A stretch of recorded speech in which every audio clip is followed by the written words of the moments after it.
কনকনে শীতে গানের তালে তালে ঠিক এভাবেই নেচে মঞ্চ মাতিয়েছেন তাসনিয়া ফারিন। তবে প্রশংসা নয়, জুটছে গালমন্দ। সোশ্যাল মিডিয়ায় তার নাচের ক্লিপ ভাইরাল হতেই দেখা যাচ্ছে নানা রকম ট্রল, সমালোচনা কিংবা কটাক্ষ।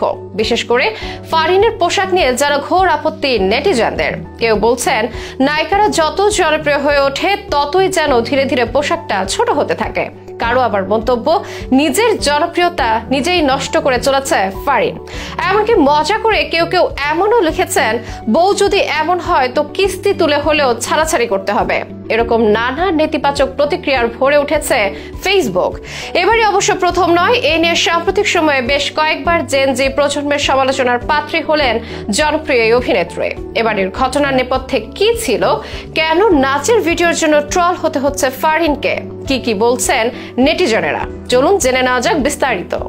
হালের জনপ্রিয় অভিনেত্রী তাসনিয়া ফারিন নায়িকা হিসেবে সুনাম তো আছে, এবছর গানকেও সাড়া ফেলেছেন এই তারকা। হয়ে উঠেছেন যেন গায়িকাও। তাহসানের সঙ্গে তার গাওয়া গানটি ট্রেন্ডিং এ ছিল বেশ কিছুদিন, প্রশংসিত হয় সব মহলে। বর্তমান ছোট পর্দা, ওটিটি ও বড় পর্দা সবখানেই তার কদর চোখে পড়ার মতো। তবে সাম্প্রতিক বেশ কিছু ইস্যুতে সমালোচনার মুখে পড়তে দেখা গেছে তাকে। কখনো মঞ্চে উঠে বেসুরো গলায় গান গেয়ে ট্রোল হয়েছেন, কখনো আবার সমালোচনার মুখে পড়েছেন জুলাই বিপ্লবে নীরব থাকার কারণে। সোশ্যাল মিডিয়াতে 2024 সালে একাধিকবার নেটিজনদের ক্ষোভে পড়েন তাসনিয়া ফারিন। আর বছর শেষে এমন ঘটনা দেখা গেল আরো একবার। দেশের জাতীয় গণমাধ্যমে কর্মরত বিনোদন সাংবাদিকদের সংগঠন cultural journalist forum of Bangladesh, তারা প্রতিবার পুরস্কার প্রদান করে থাকে শোবিজ অঙ্গনের তারকাদের। এবারও করেছেন। সে উপলক্ষে জমকালো এক অনুষ্ঠানের আয়োজন ছিল, যে অনুষ্ঠানে গানের তালে তালে মঞ্চ মাতিয়েছেন তাসনিয়া ফারিন। সামাজিক যোগাযোগ মাধ্যমের কল্যাণে ইতিমধ্যেই অভিনেত্রীর নাচের ভিডিও নেটিজনদের নজর কেড়েছে। ভিডিওতে দেখা গেছে কালো জিন্স, পায়ে হাই হিলে গানের তালে তালে মঞ্চ মাতাচ্ছেন তাসনিয়া ফারিন। তবে সবার নজরে আসতে প্রশংসার বদলে জুটেছে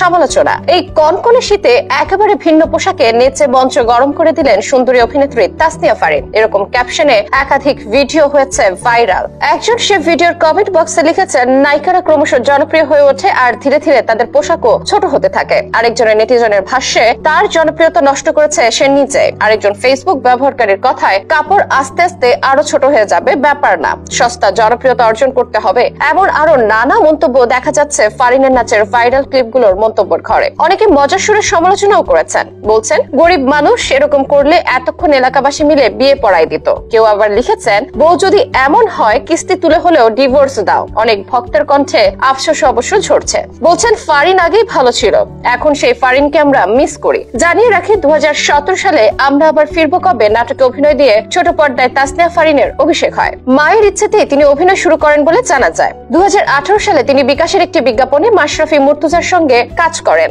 একই বছর ফারিন অভিনীত ভালোবাসা দিবসে এক্স বয়ফ্রেন্ড নাটকটি বেশ পরিচিতি এনে দেয় তাকে। এভাবে ক্রমশ জনপ্রিয় হয়ে ওঠেন তিনি। আর এখন তো শোবিজ অঙ্গনের সব বিভাগেই তার নাম ডাক। ভক্তদের প্রত্যাশা, নিজের ব্যাপারে তিনি আরো সচেতন হবেন। দর্শকেরা যেন সমালোচনা করার সুযোগ না পান, সেই চেষ্টাই এই অভিনেত্রীর মাঝে দেখতে চান তার অনুসারীরা।